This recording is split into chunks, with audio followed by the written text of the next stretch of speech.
कार्यक्रम पहले से तय था, उससे पहले बीजेपी के सभी बड़े नेता पहुंच गए अवंतीबाई प्रतिमा जी की माल्यार्पण करने हैं। वीरांगना अवंतीबाई लोधी का सम्मान सभी को करना चाहिए और सरकार के लोगों को विशेष इसलिए करना चाहिए कि संसाधन उन्हीं पर है।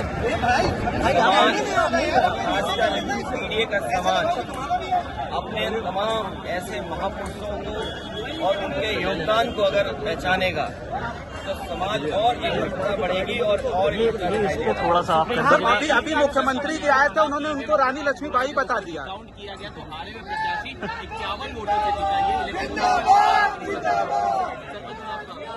इलेक्शन कमीशन पर समय पर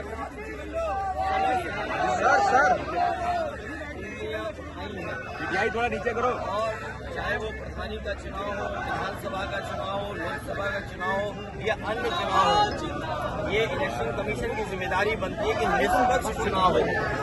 निष्पक्ष चुनाव के साथ साथ इलेक्शन कमीशन की इंस्टीट्यूशन पे लोगों को और भरोसा बढ़े।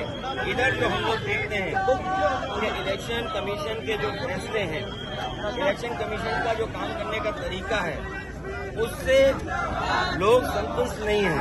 अविश्वास पैदा हुआ है। अभी हाल ही में जो वोट चोरी, वोट डकैती को लेकर के बड़े पैमाने पर देश को इंडिया गठबंधन और अन्य दल हैं, उन्होंने कोशिश की और उसका परिणाम ये हुआ कि सुप्रीम कोर्ट को भी उन बातों को मानना पड़ा जो विपक्ष कह रहा था।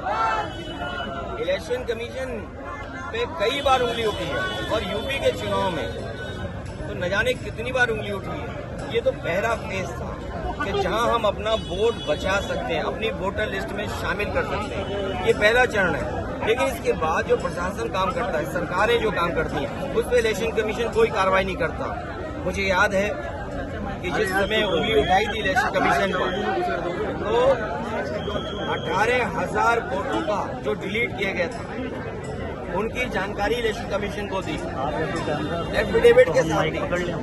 लेकिन अभी तक इलेक्शन कमीशन ने एक भी अधिकारी के खिलाफ कार्रवाई नहीं की। अगर एक भी इलेक्शन के खिलाफ कार्रवाई हो जाए, मतलब अधिकारी के खिलाफ इलेक्शन कमीशन कर दे कार्रवाई, तो मैं समझता हूँ कहीं भी वोट चोरी, वोट डकैती या इस तरह की लूट नहीं होगी। आजादी के